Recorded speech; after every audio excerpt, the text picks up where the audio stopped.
Você vai ouvir agora o podcast do Super Review Time, a sua hora de rever o que não viu.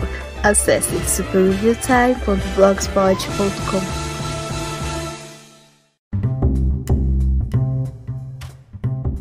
Olá, sejam bem-vindos a mais um podcast do Super Review Time. Eu sou o Kapan Katsuragi do Super Review Time. Ele mesmo.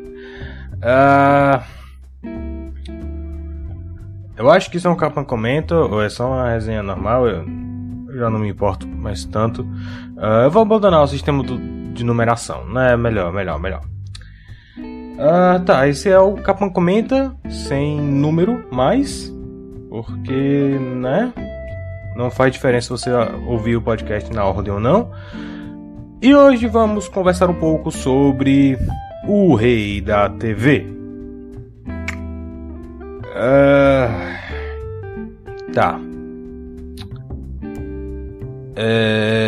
Eu não sou muito chegado em produção nacional, né, eu confesso, especialmente produção nacional recente, porque assim, produção recente no geral tem tudo saído tão tem tudo tem saído com um sentimento geral de ser uma massa amorfa cinza, onde não existe primor de roteiro, não existe esforço, né? Porque basicamente tudo virou uma linha de produção ainda mais acelerada do que já era, né? Embora existam algumas pérolas escondidas, né? Como por exemplo Luck, que eu resenhei esses dias, que ainda não é assim, não é espetacular, mas é algo que mostra mais carinho do que produções recentes da Disney ou da Illumination mostram, né? A produção brasileira no geral é sempre um negócio tão lugar comum, sabe? É sempre aquela coisa de o sofrimento do sertão, favela, violência, sabe? Não tem uma ficção científica, não tem uma animação que não seja vamos fazer uma animação para criança, porque a animação é coisa de criança, sabe? Não tem nada fora disso, né? É sempre aquela coisa sempre muito previsível e muito imbecilizada, né? E que a crítica adora, não, enquadramento, a temática vai se lascar, meu irmão, pelo amor de Deus, só é um atraso esse intelectualismo, é um atraso de vida, pela madrugada. Não, Alexa, não foi contigo. Teve uma. Eu vou até fechar a Alexa aqui. Né? Eu tô tentando lembrar assim, de alguma produção brasileira que eu tenha visto recente no Disney Plus ou alguma coisa assim, mas eu realmente não consigo me lembrar. O Disney Plus tem feito algumas coisas nacionais, mas eu não tenho tido saco suficiente de ver. Saiu o Coro, né, do Miguel Falabella, que a minha intuição diz que é basicamente a Chorus Line, aquele musical que inspirou Cats, mas eu posso estar errado. Que mais nacional que o Disney Plus fez? Deixa eu dar uma olhada, vamos dar uma olhada agora. Eu sei que o Star Plus tem aquela série de traficante, o Impuros, né? Mas o Disney Plus eu realmente não consigo me lembrar. Originais.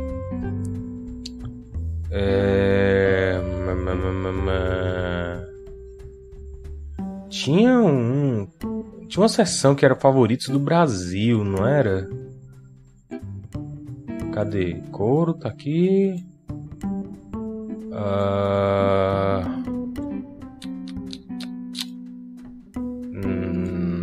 Aqui, é tudo igual, só que não. Eles divulgaram durante um tempo.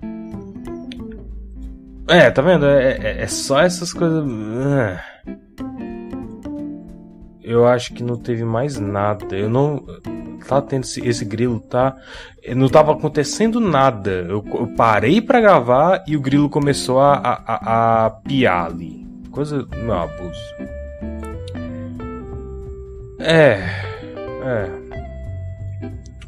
Pois é, então. Eu não tenho muito interesse em coisas nacionais, no geral. Mas o Rei da TV é diferente, porque é uma biografia do Silvio freaking Santos. Exatamente, ele é parente do Seth freaking Rollins. Duas pessoas vão entender essa piada, né? Eu e o Mamaco. E toda vida que, falando em wrestling, toda vida que passava os intervalos da WWE, do Raw, do SmackDown, passava um teaser desse Rei da TV e eu ficava mais intrigado pra assistir, porque parecia uma produção boa, né? Visualmente parecia um negócio bom, parecia um negócio interessante, um negócio bem acabado e tal. A caracterização do Silvio Santos parecia que tava on point, né? Assim, tá certo que o Silvio Santos jovem lá na série tem um queixo de trollface, mas tirando isso, a performance parecia que tava no lugar certo. Eu vou tentar matar esse grilo, peraí.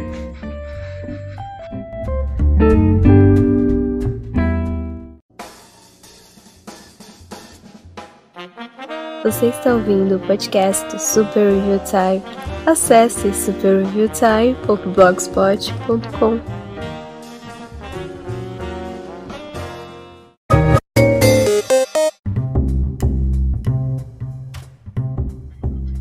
Ok. Não matei o grilo, mas fechei a porta. Isso. Eu espero que isso resolva. Tá. Onde é que eu tava? Sim, parecia ser uma série boa, né? Parecia ser uma série boa, parecia ser um negócio bem produzido, bem acabado. E mesmo sem ter o aval da família ou do próprio Silvio Santos, né? Nada impediu que outras biografias boas também pudessem ter sido feitas, né?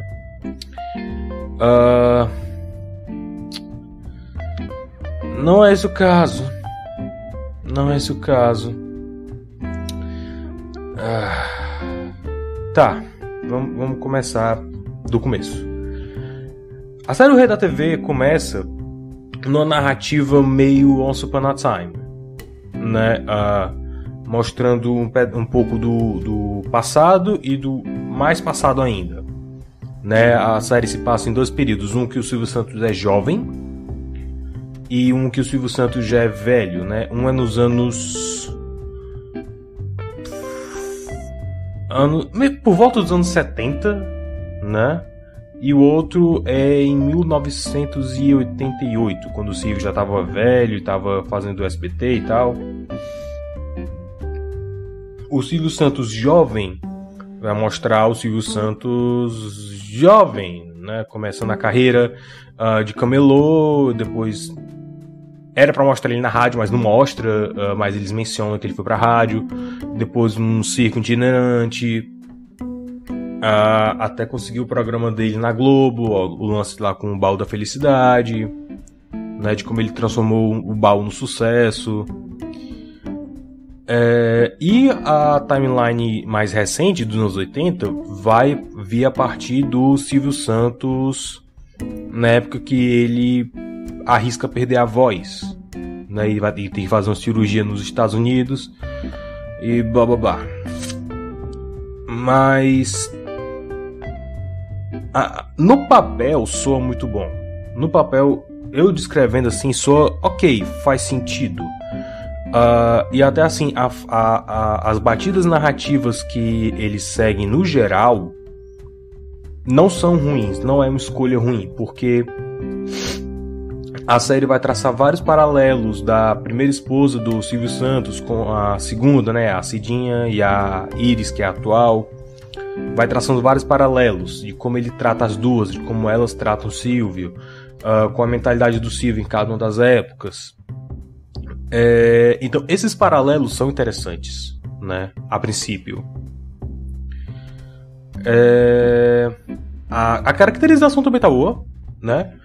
Tem o design de produção dessa série é ao mesmo tempo muito atencioso e também é desatento demais.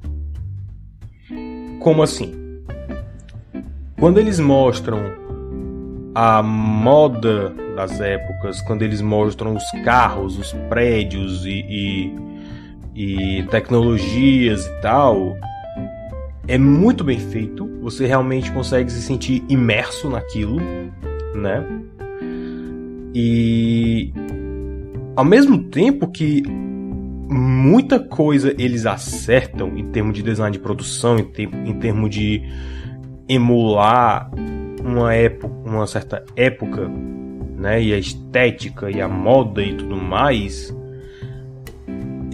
eles cometem alguns erros muito de iniciante, sabe? É o tipo de coisa que deveria ter sido... Algumas coisas deveriam ter sido limadas. Eu não sei se no roteiro ou na edição. Muito provavelmente na edição, porque, por exemplo, isso é uma coisa que o Paulo AP ele apontou, né? Até. Sim, antes de mais nada, antes de eu entrar nesses detalhes. Eu não sou um profundo conhecedor da biografia do Silvio Santos, né? Tampouco sou um profundo conhecedor de certas coisas dessa época, né? Por exemplo, durante o intervalo do programa Silvio Santos passa a propaganda do chocolate Lolo, né? E eu não vi nada demais. Mas olhos mais atentos que o meu, como o do Paulo, notaram que o Lolo não existia naquela época.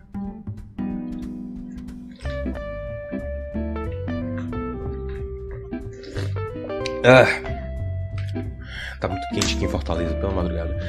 Ele notou que o chocolate Lolo não existia nessa época.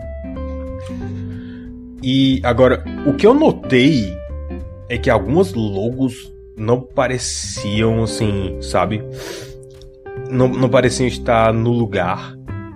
A do SBT é fácil de você confundir por causa do número de cores que tinha, mas quando você para pra notar, realmente não era. Mas a da Globo, realmente, eles usaram uma logo mais recente, né? E assim, é um erro muito estranho. Você assistindo aquilo, você fica... né? Você tem um senso mínimo de estética, você fica... Ok, alguma coisa aqui tá fora do lugar, sabe? Pelo menos foi a sensação que eu tive, né? De algumas logos, assim, da Globo, do SBT. Algumas coisas não pareciam estar no lugar, né?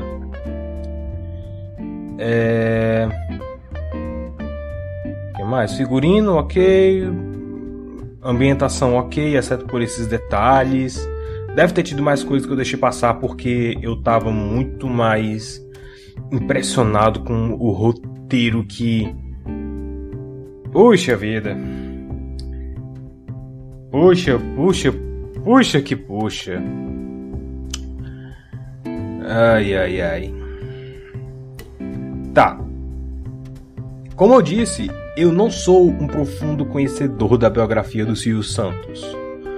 Eu nunca peguei um texto sobre, realmente assim, dissertativo sobre a vida dele. Eu conheço algumas coisas por cima. Eu sei quem é o Silvio Santos, eu já vi entrevistas dele, eu sou brasileiro que assistia televisão, né? Então assim, eu conheço o Silvio Santos, eu cresci vendo o Silvio Santos. Uma das memórias mais fortes que eu tenho dele, na verdade, tipo, não é nem no Topa Tudo com Dinheiro, nem no Tentação, é mais no Rei Majestade, que eu achava muito legal. Roda Roda também, mas o Rei Majestade eu achava muito legal, porque, tipo, era um programa que pegava os artistas das antigas pra poder cantar de novo e tal, e o Silvio queria fazer um CD com eles, e aí tinha uns vídeos mostrando a trajetória do artista. Eu achava isso muito legal, né? Eu gosto dessas coisas antigas, né? De saber sobre TV, cinema e etc. Isso desde moleque. E eu vendo algumas entrevistas do Silvio Santos e tal, o Silvio Santos que é retratado na série desde o começo é tão estranho, é tão fora do lugar, que, sabe, mesmo assim, mesmo que você queira fazer uma biografia de uma celebridade mostrando, esse é o outro lado dessa celebridade, é assim que ela era na vida real, não era essa coisa perfeitinha e blá blá blá blá blá. Ok, você pode fazer por esse ângulo, né? Eu não tenho nada contra. No entanto, a forma como eles caracterizam o Silvio Santos é muito cartunesca. O Silvio Santos parece um sociopata. A primeira vez que o Silvio Santos velho aparece, né, que ele tá tipo irritado com tudo pra entrar no programa, e aí ele para, dá uma respirada, abre o sorriso e começa, sabe?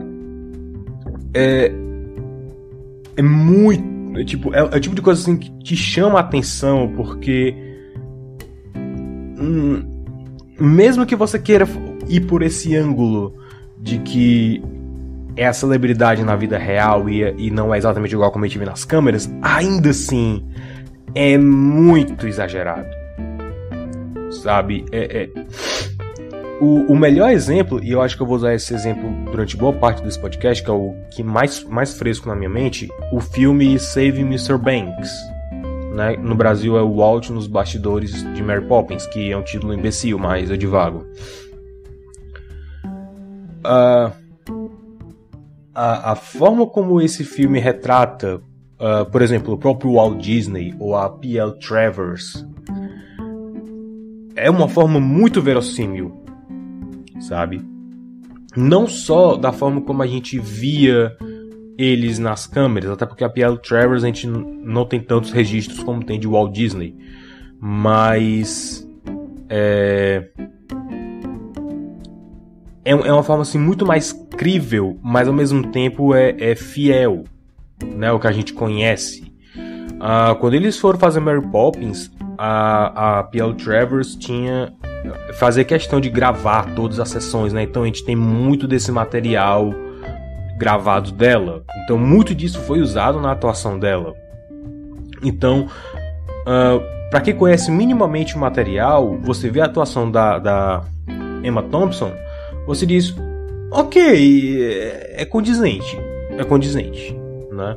Você que conhece o Walt Disney, né, pelo programa Disneyland, pelas entrevistas e etc., quando você vê o Walt mais humano, ele não parece um desenho animado, ele parece um cara de verdade, ele parece um Walt Disney fora das câmeras, ele parece um Walt Disney que tem seus defeitos, ele bebia, ele fumava, ele xingava, ele se irritava, ele poderia até ser autoritário às vezes, mas ao mesmo tempo nada disso era cartunesco, nada disso era exagerado, né? Era muito verossímil.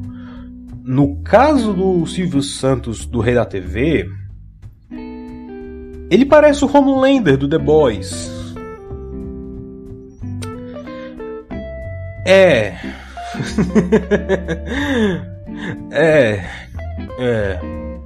Assim, não é 100% o Homelander, mas tem umas horas que você fica, caramba, esse cara é um psicopata, esse cara é um sociopata, né?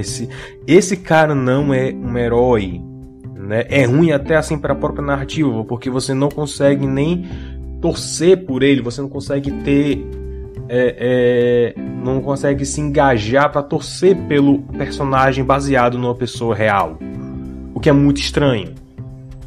No caso de Save Mr. Banks, você conseguia, né? Você conseguia até... Isso é uma chaleira? Não, grilo. Tá.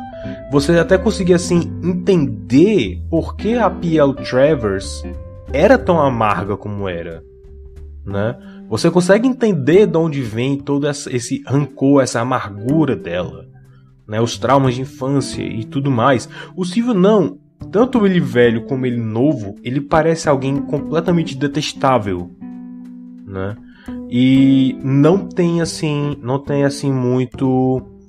muita progressão de personagem, né? Você não consegue torcer.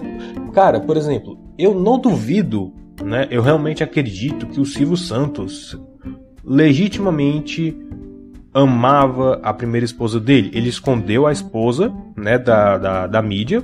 Foi um erro. A série acerta nisso. Mas sempre que ele vai esconder a esposa... Cara, tem até um momento assim que ela tá com câncer já avançado. Aí aparece lá um fotógrafo, um paparazzi, batendo foto dele e tal. Aí o Silvio vê, ela é minha secretária, ok? Você fica... tava indo no caminho tão bom. Mas eles fazem de um negócio de uma forma tão exagerada, de uma forma assim que você realmente não consegue sentir pena dele, sabe? É uma caracterização tão fora de lugar, é tão... Eu não sei nem como descrever assim, porque... Cadê? Eu tô com a lista aqui, como eu não sou um expert, né? Eu fui atrás de segundas, terceiras opiniões. Eu achei uma lista aqui de uma pancada de coisa que eles inventam, né? E assim, são coisas que eles inventam que realmente tem algum impacto na história da série. Por exemplo, eles errarem a logo do SBT, da Globo, o que quer que seja, pra mim não é um problema muito grande. É um problema, claro, chama atenção, mas não é um problema tão grave quanto os que eu vou citar aqui, né? Alguns. Primeiro, a voz do Silvio Santos não falhou no palco, né? Tem outras coisas aqui também, o chamado de pegadinhas, não era pegadinha, sempre foi câmera escondida.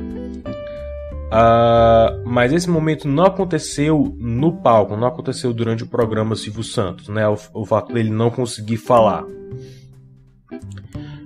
Eu não me incomodaria com isso se eles tivessem feito de uma maneira melhor, né? Porque assim, a gente precisa sentir um impacto, né? Eles precisam passar em menos tempo possível quem é esse cara, né? Mesmo que seja para contextualizar e mostrar qual vai ser o problema que ele vai ter que lidar daqui para frente. O fato dele perder a voz no meio do programa é um negócio significativo. Não aconteceu. É um plot bending que eu estaria disposto a aceitar se eles tivessem feito de uma maneira, sabe, mais refinada.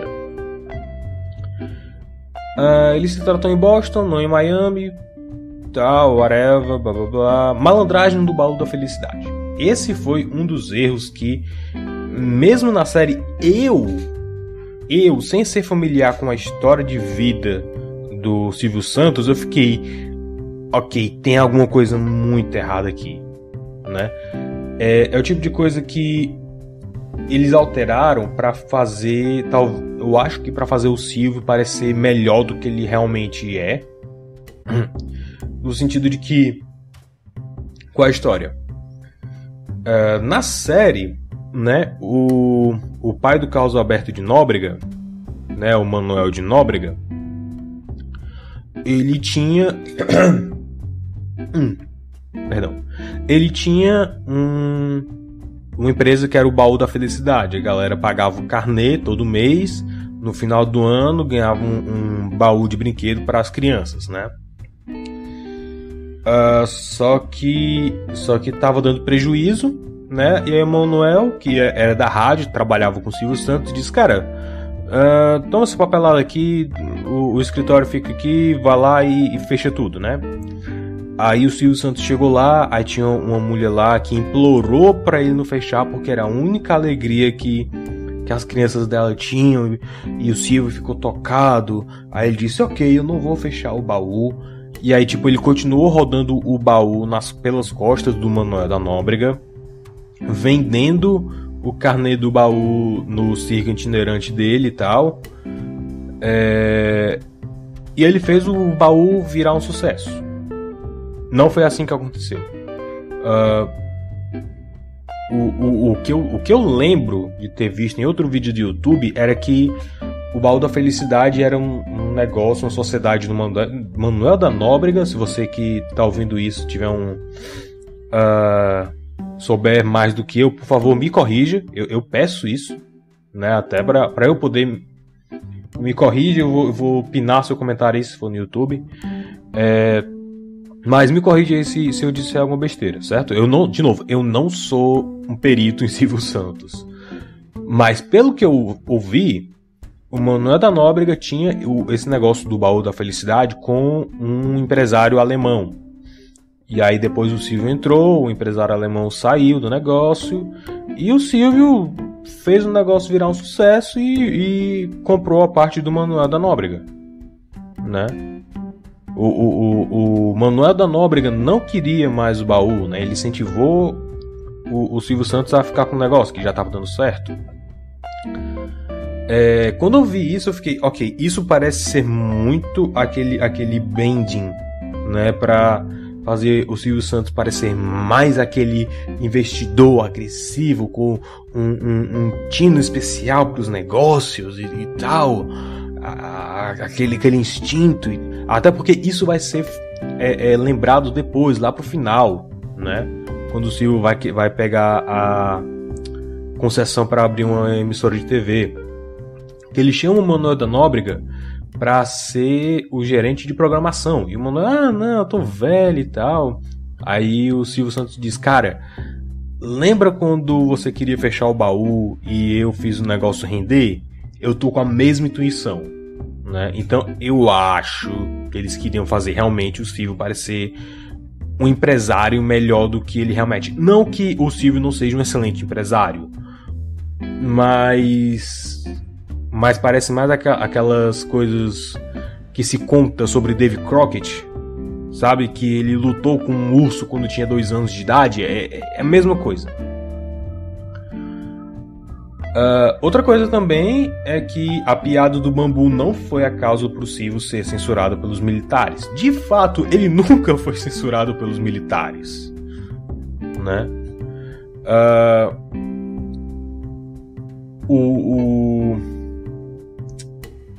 Cadê aqui? Militares queriam que o programa Silvio Santos tivesse sua duração reduzida, deixasse de ser ao vivo e perdesse a plateia.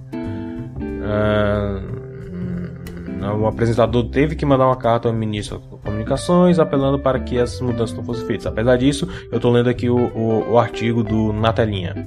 Apesar disso, não foi censurado e essas medidas não aconteceram. Na série, o Silvio perdeu a duração do programa, a plateia, e o programa passou a ir ao ar gravado.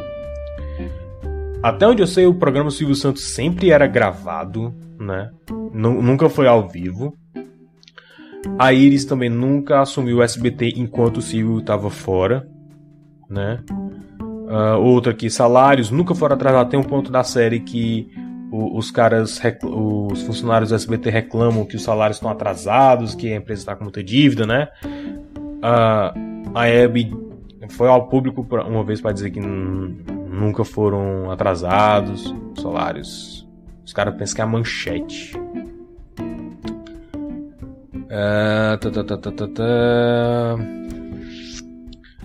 Uma das coisas que não me incomodam, certo? Acho que é logo no primeiro episódio, né? Que o Silvio tá lá no show de calouros e jogando aviãozinho de dinheiro, só que isso nunca aconteceu, né? Ele só foi começar a fazer isso no Topa Tudo por Dinheiro. E em Topa Tudo por Dinheiro, não. É porque tinha outro nome agora que eu não tô lembrando. Mas enfim, segundo o artigo aqui de 1991, né, a partir de 91, o Silvio Santos começou com esse lance de jogar aviãozinho de papel e no Topa Tudo por Dinheiro, não no show de calouros. Eu não me incomodo com essa mudança, porque assim, primeira cena da série... Oi, Zelda. Primeira cena da série, né? Começa lá Silvio Santos e se não tiver o aviãozinho jogando, você não vai criar aquela ligação mental, né? Audiovisual com o Silvio Santos, né? Para contextualizar o personagem da série, né? É o tipo de coisa assim que não me incomoda. Da mesma forma como tem coisas em Save Mr. Banks desse nível, desse tipo, que não me incomodam, porque faz parte da linha narrativa que o filme vem conduzindo. Por exemplo,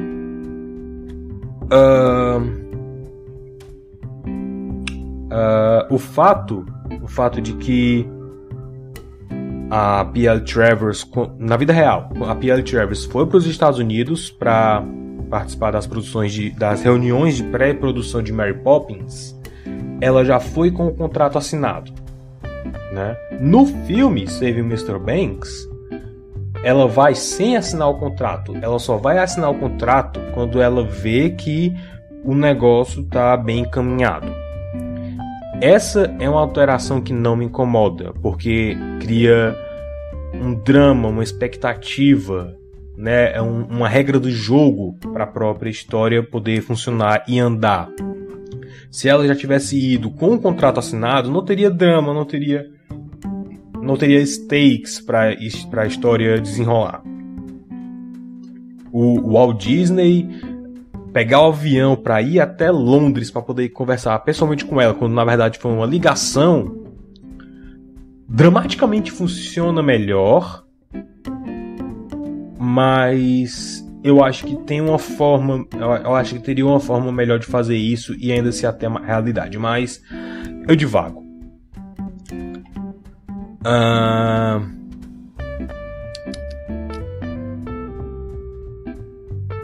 Tem também todo o lance do Gugu. O Gugu que é retratado como um Mauricinho vingativo, né? Uma bicha má. Eu não achei o personagem dele afeminado, né? Você pode dizer que mas eu não achei, né? Eu achei o personagem dele mais frágil. Ele não parece o Gugu, né? Assim, o ator fisicamente ele não parece o Gugu. Ele parece o Gugu dos quadrinhos. Vocês lembram disso, né? Vocês lembram, né, que o Gugu tinha uma série em quadrinhos que parecia a Turma do Arte? Pois é, isso aconteceu. Ele parece o Gugu dos quadrinhos, né? Até o cabelo é parecido. De novo, cartunesco demais. Mas eles mostram o Gugu como sendo alguém até rancoroso, vingativo, né? Que queria tomar o lugar do Silvio Santos. Cara, pra vocês terem uma ideia de como assim eles retratam o Silvio Santos como meio sociopata, tem uma hora tem uma hora que vai o Silvio e o Gugu pra Globo, né? Porque o Gugu tinha assinado o contrato com a Globo, né? Porque assim, a Globo tinha... O Chacrinha tinha falecido, a Globo queria substituir o Chacrinha pelo Gugu. E aí o Silvio foi pessoalmente lá pra Globo pra desfazer o negócio, conversar com o Roberto Marinho, etc. Aí tem uma hora que eles encontram um personagem que é o Rossi, baseado no Boninho. Ou é no Boni, agora não lembro agora. E aí, tipo... o Rossi, né, ele pergunta pro Gugu algo tipo... A gente pode te fazer o Rei dos Domingos. A gente tá com o seu programa pronto. Você vai ser o Rei dos Domingos. E aí o Gugu diz: o Rei dos Domingos é o Silvio Santos. Aí o Silvio Santos olha para ele: eu te amo, garoto. Sabe? É tipo... caramba, velho. Isso é tão... Isso parece algo que o Cusco da Nova Onda do Imperador diria. Não o Silvio Santos. Sabe? É meio bizonho. É meio bizonho. E aí eles inventam uma personagem nova. E aqui novamente eu vou trazer a comparação a Saving Mr. Banks. Em Saving Mr. Banks tem um personagem que é o chofer da P.L. Travers. Esse personagem é uma amálgama de alguns motoristas que dirigiram a limusine dela pro estúdio, pro hotel e etc. Mas no filme é um personagem só. Porque é mais fácil de você engolir, é mais fácil de você assimilar. E dá pra fazer esse personagem novo, baseado em pessoas reais, dele ser uma ilustração, dele servir um ponto dentro da história, de fazer a P.L. Travers amolecer, né?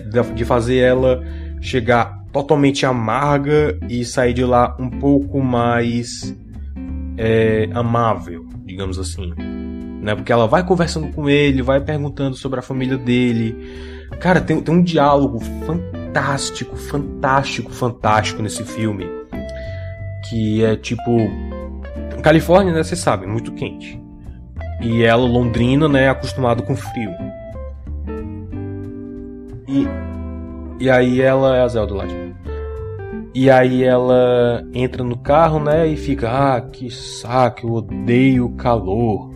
Aí o motorista lá, o Ralph, que é até o Paul Giamatti, ele diz: não, calor é legal, calor é bom, não sei o que. Aí ela: eu prefiro a chuva. Chuva traz vida para chuva traz vida para as plantas, para as flores e tal. Aí o motorista se vira para trás. O sol também. Sabe? É uma coisa tão simples, mas é uma coisa tão fascinante, é uma coisa tão certeira, né? É um diálogo fantástico,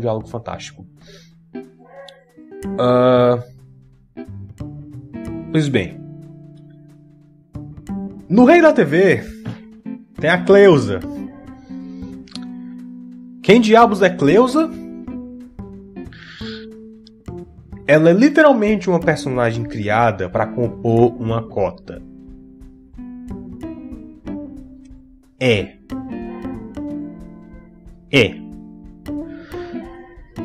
A Cleusa, ela é uma diretora, né?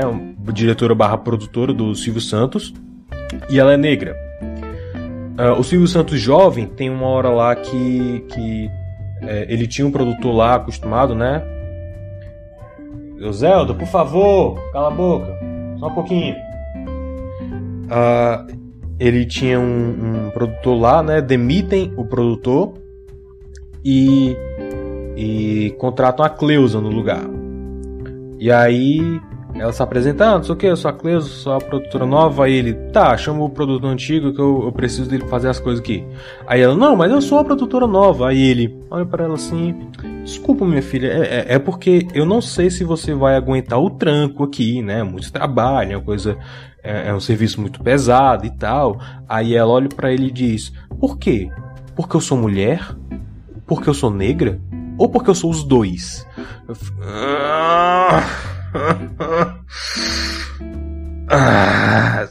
Cara, esse diálogo me fez crinjar tão forte que eu fiquei, ok, eu sei por um fato que isso foi inventado. Eu não preciso nem pesquisar, mas eu fui pesquisar. Durante toda a trajetória do Silvio Santos, pelo que eu pude encontrar, teve uma mulher que foi produtora / diretora dele, né? Essa Cleusa não existiu. E aí tem uma hora, meu Zelda, pelo amor de Deus, me ajude. Tudo acontece na hora que eu vou gravar, impressionante. E aí, tipo, teve uma hora que... Zelda, por favor. Silêncio. E aí teve uma hora que tava o Silvio Santos e o Roberto Carlos, né? Naquela época, o Silvio Santos já era casado e tinha uma filha. Só que ele escondia a esposa pra ficar com aquela fama, aquela imagem pública de galã. E aí tava ele e o Roberto Carlos, né, que era o convidado do dia lá. Tava eles lá no after party. E aí Roberto Carlos, chama lá umas fãs aqui pra festejar com a gente, não sei o que. Aí o Silvio diz assim pra Cleusa, vai lá, pega umas mocinhas lá, umas fãs pra trazer pra cá pro camarim. Pega as mais bonitinhas, certo? As lourinhas. Cara, isso é tão forçado, isso é escrita tão ruim, escrita tão baixa, né? É ruim tanto no aspecto técnico quanto no aspecto moral. Isso é muito, muito ruim. E assim, eu acho que a Cleusa foi feita mais por causa da Cidinha, né? A primeira esposa do Silvio que morreu de câncer, porque lá pro final da vida da Cidinha, ela tá, tipo, abandonada pelo Silvio Santos, praticamente, né? Ela tá com raiva dele, absolutamente, insanamente furiosa com ele. E ele tá, tipo, começando a sentir remorso por não ter feito o suficiente por ela, não ter amado ela o suficiente, ter escondido ela e tal. E aí a Cleusa começa a ir pra visitar a Cidinha e cuidar da Cidinha, né? Por causa disso. Então, eu acho que ela foi criada basicamente para isso. Ela foi criada basicamente para fechar aquele buraco que existia lá dentro do núcleo da Cidinha, vamos dizer assim. Então, raio, Zelda, por favor. Então, deixa eu ver lá o que ela quer.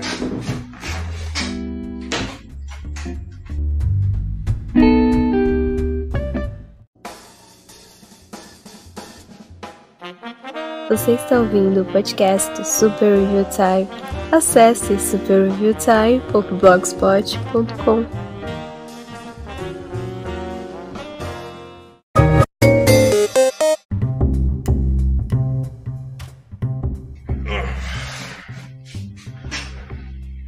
Onde é que eu tava? Assim, Cidinha. Eu acho que a Cleusa foi criada basicamente pra ser esse apoio emocional pra Cidinha, né? Porque ela basicamente meio que não tinha nenhum, né? Ela não tinha mais o Silvio do lado dela o tempo todo. Então vai a Cleusa.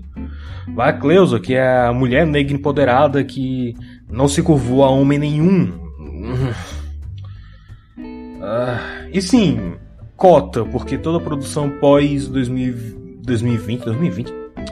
Que raio 2020, cara? 2015 começou essa marmota, eu acho. Ficou mais popular. De ter que forçar representatividade pra todo mundo. E eu acho que só conseguiram colocar ela mesmo, né? Porque, enfim, baseado em fatos reais. Não dava pra inventar muita coisa. E, agora, no quesito de inventar as coisas, algumas invenções eu gosto e fazem sentido, são pelo menos conceitualmente interessantes, mas ao mesmo tempo elas não funcionam totalmente. Por exemplo, o Silvio Santos, ele tem uns delírios, né? Ele tem uns como é que é o termo? Uns pesadelos febris, né? Vamos dizer assim. Tem um que ele começa a enxergar as 7 pragas do Egito. 7 foram 10. Não sei, cara, são 2 da manhã, não vou lembrar número exato, sempre confundo, 7 ou 10. Quase certeza que foram 10. Ele começa a ver, tipo, gafanhotos e sapos e tal. Porque ele tá vendo a Record ser vendido pros bispos, né? Que a Record era parcialmente dele. Por causa disso ele começa a ver as pragas do Egito. Mas também ele tem, tipo, uma conversa com a velha surda da praça. Tem umas coisas assim. Agora, não funcionam completamente. Porque, assim, tem especificamente um que me incomodou muito foi o do Gugu, né? Porque logo no começo, quando começou o problema da voz, ficaram, vamos ter que substituir você pelo Gugu, mas é só por um pouco, né? E ele ficou com medo de perder a voz e ser totalmente substituído pelo Gugu, né? Na série. E aí ele imagina aquele programa lá que ficava a criança dentro do foguete e tal, com uns fone cancelador de som. E aí, quando acendia a luz, tinha que dizer sim ou não. E o apresentador lá fora fica: você troca esta bicicleta por um cacho de banana? É sim! Por aí vai. E aí, o Silvio Santos, ele diz algo tipo: você troca esta bicicleta por um programa no SBT? Aí ele: sim! O Gugu Pivete, né? Respondendo isso. Conceitualmente eu acho legal, é uma ideia interessante, os delírios, mas para de fazer sentido quando você vê logo aquele contexto que eu já falei, né? De muita coisa inventada, o Gugu não era vingativo, o Gugu não queria pegar o lugar do Silvio Santos, o Gugu era tipo, idolatrava o Silvio Santos, tinha feito programa com ele também, tinha todo esse contexto, né, deles próprios inventarem esses plots. Se fosse uma história original, seria legal, seria interessante, faria sentido, mas como já parte de uma mentira, o negócio não se sustenta. Aí tem uma hora que ele encontra ele mesmo quando jovem, né? E assim, artisticamente a cena é muito, muito boa, é muito competente, né? Eu acho muito legal, assim, detalhes como teve a enchente lá que pegou o SBT e tal, e aí o Silvio começa a se ver dentro dessa enchente, aí ele se vê dentro de uma sala de máquinas toda escura, sem luz, inundada, com um goteiro por todo lado, e ele com um isqueiro na mão tentando sair do labirinto da sala de máquinas. E aí ele encontra ele mesmo jovem. E esse ele mesmo jovem não se incomoda com as goteiras, porque ele é uma ilusão. Então, tipo, mas ele aparece todo gradualmente mais molhado, né? E fazendo um monte de perguntas pro Silvio Santos e lembrando o Silvio Santos das origens judaicas dele. Artisticamente é uma cena interessante, é uma cena competente, mas no grande esquema das coisas eu não sei se faz muita diferença, né? Tem também um delírio com a Cidinha lá no final, que tipo tenta fazer as pazes do Silvio Santos velho com a Cidinha, mas meio que não funciona, porque a Cidinha é só a ilusão dele, mas ao mesmo tempo é como se ele estivesse se perdoando por causa da Cidinha, e depois disso ele realmente vai a público pra falar sobre ela, falar que escondeu ela e foi errado.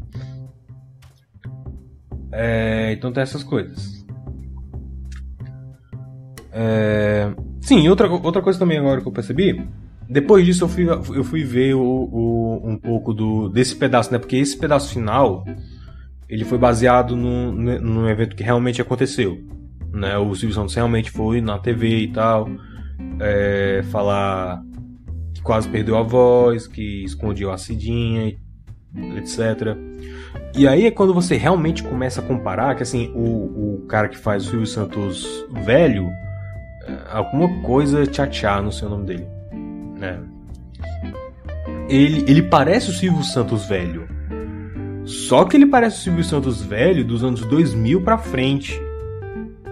E eles não escondem ele tem tipo um sinal no rosto que eles não tiram na maquiagem.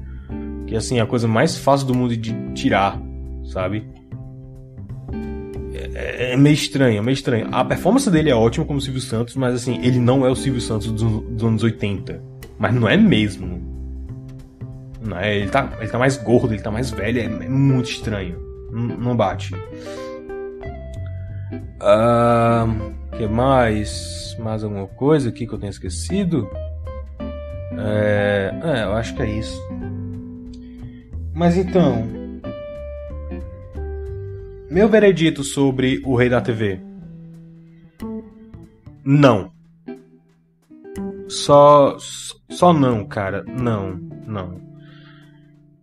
Embora ele tenha alguns méritos artísticos, né, assim, design de produção, design de set, design de prop, essas coisas, né, a tecnologia da época, os carros, as roupas e tal, ok, até os sets que emulam os programas antigos do Silvio Santos estão legais, mas até umas coisas tipo o color grading é horrível. E assim, não faz muito sentido porque tipo, eles usam um filtro sépia, porque é os anos 80, então é antigo, então é uma coisa meio sépia. E eles usam um sépia mais sépia pra quando é os anos 70. Então é tipo... É um negócio muito estranho. É um negócio meio bizonho. A interpretação não é ruim, mas ela é muito caricata. A forma como eles escrevem é caricata, a forma como eles são dirigidos é caricata, a forma como eles atuam é caricata. E tipo, destoa totalmente assim não só da pessoa Silvio Santos, mas até da lenda Silvio Santos, né? Do mito Silvio Santos. Ele não parece com aquilo que a gente vê nas entrevistas, não parece com aquilo que a gente vê em imagem de arquivo, né? Teria sido muito mais fácil ter feito uma história nova baseada no Silvio Santos, tipo, sei lá, o Cidadão Kane. Cidadão Kane é baseado na história do... Agora me escapou o nome do cara, mas era de um jornalista e dono de jornal, né? Foi baseado na vida dele, Cidadão Kane, mas é uma história original. Teria sido muito mais fácil ter feito isso ao invés de, sabe... Silvio Santos, peronomútil. Tem muita invenção. E tipo, invenção que não bate com a realidade. De novo, eu sei, Save Mr. Banks inventou muita coisa. Aquele final é totalmente inventado. A Piel Travers odiou Mary Poppins. Ela não chorou assistindo Mary Poppins. Porém, você pode fazer um argumento de que ela odiou o filme, mas ela pode ter chorado porque o filme fez ela se lembrar do pai dela, né? Então, assim, o filme ele fica nesse meio termo. A gente sabe que foi mentira, mas o argumento que ele vem tecendo ali, a narrativa que ele vem tecendo ali, não é implausível. Essa frase ficou muito estranha, mas eu vou repetir. Não é implausível. O Rei da TV não se esforça em tentar ser plausível. Ele simplesmente inventa o que dá na telha para fazer a história mais dramática. Até inventar personagens que vêm do nada, só pra fazer o Silvio Santos parecer racista e misógino. Eu sou misógino! Então basicamente isso. De novo, pela milésima vez, não sou um perito na vida do Silvio Santos. Mas mesmo sem ser um perito na biografia do velho Abravanel, eu consigo sentir que a série... Eu conseguia sentir, eu assistindo, eu conseguia sentir que tinha muita coisa inventada e exagerada ali, né? Isso não é um bom sinal. Mas não é um bom sinal mesmo. E não é só questão E assim, a parte de ser uma tentativa biográfica terrível é uma tentativa terrível de ser entretenimento. Não funciona nem como biografia e nem como peça de arte. É surreal, é surreal. E é isso. Era o que eu tinha pra hoje. Eu acho até que eu falei demais. Eu sou o Kapan Katsuragi, né, do Super Review Time. Segue nas redes sociais aí, Super Review Time, ou kapan.srt no TikTok, caso você seja um zoomer que use TikTok. Era pra ter saído o vídeo da Era do Gelo, mas eu tive alguns contratempos, né, por isso que eu tô fazendo esse podcast. Eu tô pensando em lançar mais alguma coisa também, lançar um conto, né, aproveitando que tá rolando a Bienal agora do Ceará. Eu vou tentar aparecer na Bienal, né, não posso confirmar assim algum dia, nem nada. Não vou estar com stand, mas eu vou estar andando por lá. Mas olha as redes sociais que eu aviso, né, quando eu for pra lá. Então, basicamente isso, né? Segue no Substack também, no Scrive, né, que eu posto textos aleatórios e contos. Odyssey, que eu posto os vídeos e textos também, as resenhas, né, que eu não tenho feito muito, mas enfim. E é isso, é basicamente isso. Minha voz tá quase morrendo aqui, quase virando pó. E até a próxima. Se cuidem. Você ouviu o podcast do Super Review Time. Para mais resenhas e vídeos de coisas semi-obscuras, acesse superreviewtime.blogspot.com.